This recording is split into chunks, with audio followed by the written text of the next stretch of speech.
الفيديو ده هنتكلم عن تكملة البروفايل بتاعك وايه التفاصيل اللي المفروض تعملها علشان تقدر تاخد شغل على Upwork.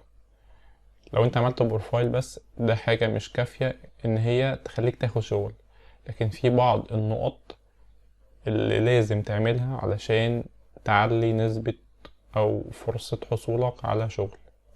خلينا نبدأ ونخش على الاكونت اللي احنا عملناه. ده الاكونت اللي احنا عملناه. اول ما بتخش بتلاقي الصفحة دي، الجزء اللي على الشمال بيكون فيه الشغل المتاح انك تقدم عليه، والجزء اللي على اليمين هو البروفايل بتاعك والتفاصيل الخاصة بيه. الجزء اللي على الشمال مش هنيجي دلوقتي ليه، علشان قبل ما نقدم على شغل زي ما قلنا في بعض النقط محتاجين نعملها. طيب خلينا الاول نخش على البروفايل. لو دخلت على البروفايل بتاعك، اول حاجة مهمة لازم تعملها بغض النظر عن المجال اللي انت فيه، ان انت تنزل شغل قديم ليك. لو ما عندكش شغل قديم اعمل شغل، اعتبر ان في عميل طلب منك شغل ونزل الشغل ده اكنه شغل عملته قبل كده. ليه الكلام ده؟ علشان باختصار العملاء علشان يوافقوا عليك او يوافقوا ان هم يشتغلوا معاك، اول حاجة هيطلبوها منك ان انت توريهم امثلة للشغل اللي هم طالبينه بس انت اللي تكون عملته. طيب في عميل ممكن يسألك بشكل مباشر على حاجة زي كده، وفي عميل ممكن ما يسألكش ويدخل على البروفايل بتاعك اللي هو ده ويشوف الشغل بتاعك اللي انت عملته قبل كده.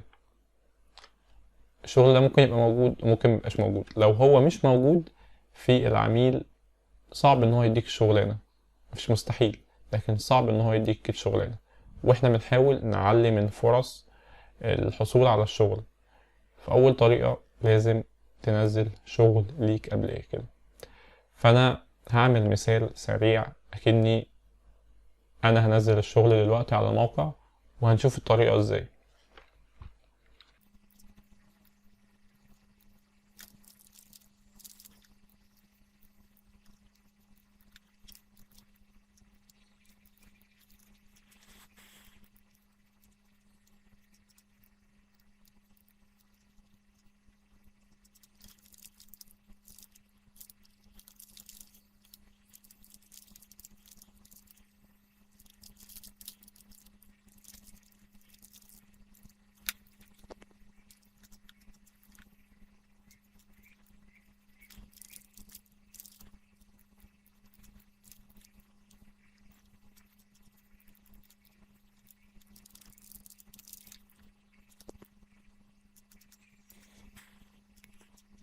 ده الشكل النهائي بعد ما نزلت مشروعين من المشاريع بتاعتي على البروفايل. طيب هل دي حاجة لازم نعملها؟ زي ما قلنا دي حاجة بتزود نسبة أو فرصة حصولك على شغل، فهي حاجة مهمة جدا.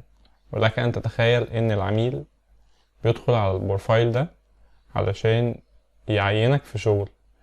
هل هيوافق لما يجي يخش وما يلاقيش شغل ليك، ولا احتمالية القبول او احتمالية ان هو يوافق اكتر لما يبدأ يلاقي شغل ليك؟ معنى كده انك انت طول ما انت ما بتنزل شغل وبتزود من عدد المشاريع اللي انت عاملها على Upwork، ده بيزود فرصة حصولك على شغل. في دي اهم نقطة في تكملة البروفايل بتاعك على Upwork. طيب خلينا نتكلم بشكل تفصيلي انا عملت ايه هنا. اول حاجة انت بتخش على الصفحة دي بتكتب عنوان للمشروع بتاعك. العنوان ده حاجة مش نمطية، حاجة بتوصف المشروع بتاعك باقتراحك انت. ممكن تكون حاجة ملفتة للنظر، مش لازم يكون شرح دقيق جدا للمشروع، لا اي حاجة جذابة او حاجة بتشرح المشروع ولكن بشكل جذاب نوعا ما. طيب مش مهم الحاجة اللي انا بكتبها عشان دي حاجة خاصة بالمجال بتاعي. شوف انت الحاجة الخاصة بالمجال بتاعك واكتبها. اوكي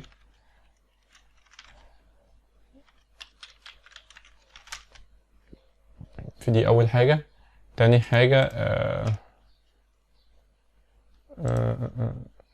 ماشي، يعني مش لازم النقطة دي نتكلم عليها. الوقت اللي انت عملت فيه المشروع ده يفضل انك انت تحطه، لكن مش شرط، لكن يفضل انك انت تحطه. بعد كده طريقة العرض.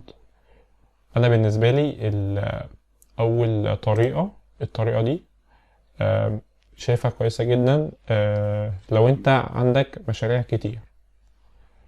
لو انت ما عندكش مشاريع كتير فانا شايف برضو ان دي افضل طريقة. طيب بعد كده بكمل.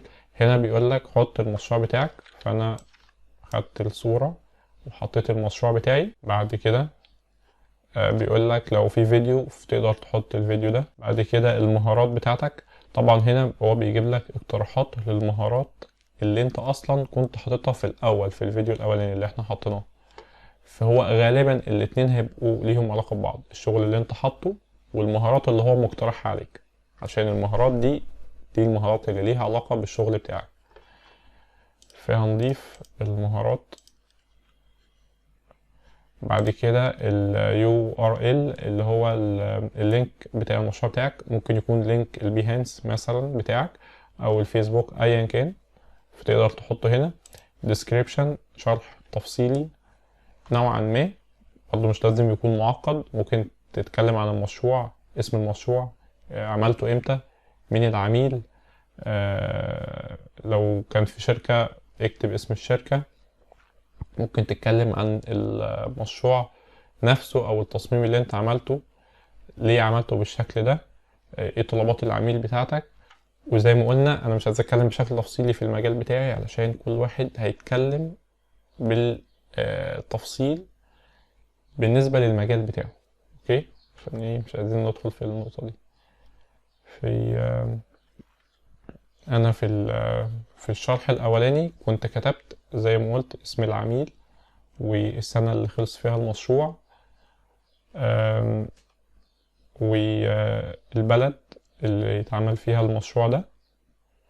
تقول لي البلد، اقول لك دي حاجة طبيعية علشان مش شرط انك انت تعمل الشغل ده في مصر، ممكن تعمله في اي دولة تانية. بس كده. خلينا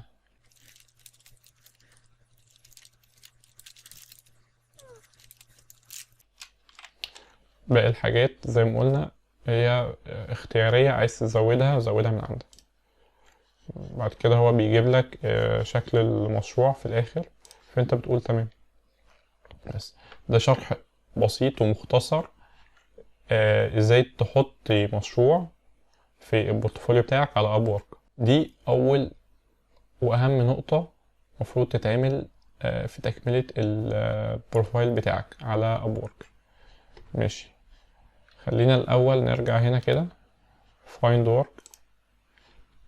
لما تيجي تخش هنا هتلاقي ان في الاول دي كانت 70%، دلوقتي بقت 80%. السبب ان انت لما رفعت شغل زادت 10%. طب هل احنا هنسيبها 80%؟ لا، احنا محتاجين نوصلها ل100%. معنى كده ايه؟ اللي انا هبدأ انزل تحت واشوف ايه الحاجات اللي ممكن تخليني او توصلني ل100%.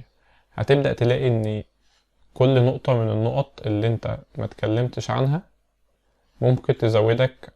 دي مثلا 5%، دي 10%، دي كمان 5%. في المجموع اللي هو 5 و10 و5 دي كمان هم دول 20% اللي ناقصين. طيب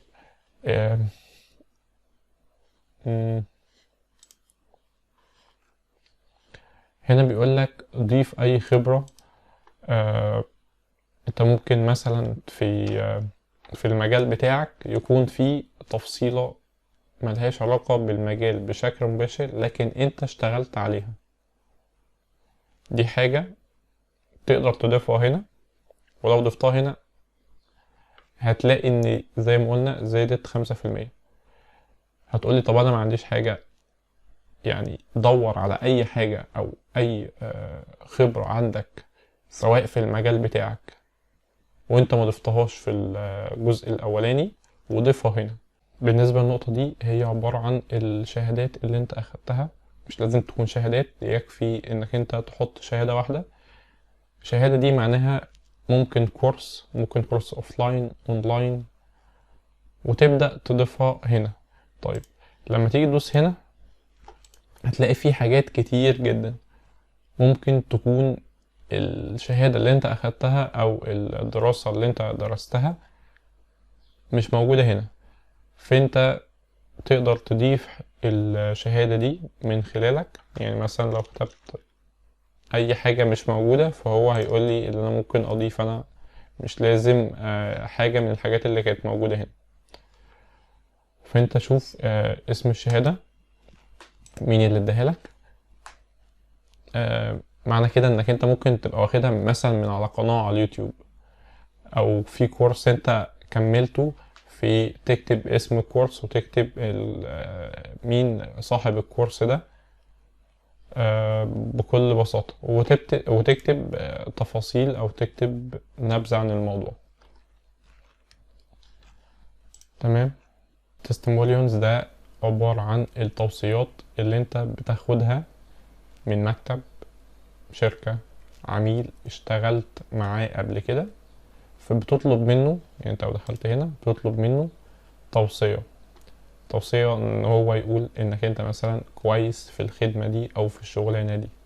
دي حاجة يعني مفضلش انك انت تعملها دلوقتي، ممكن تاخد وقت شوية، ممكن ما تتعملش علشان لو انت لسه جديد على الموقع.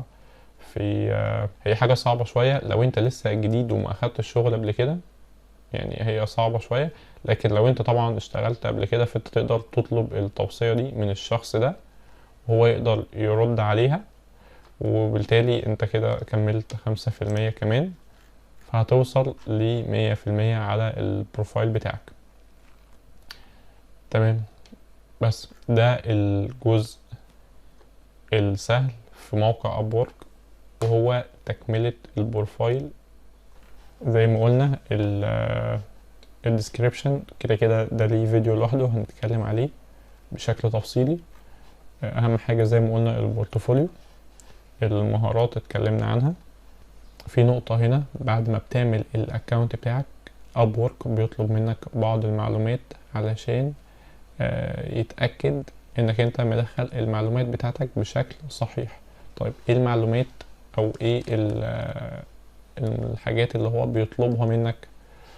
اول ما تخش على البروفايل بتاعك هتلاقيه دايما بيكتب لك الرسالة دي. ده في اي صفحة هتلاقيه بيكتبها لك، بيقول لك ان الاكونت بتاعك لسه ما تفعلش 100%. طيب لو جيت دوست هنا هتلاقيه بيطلب منك ايه؟ الاي دي اللي هو صورة البطاقة، واللوكيشن برضو صورة البطاقة بيبقى مكتوب فيها العنوان اللي انت دخلته في الاول.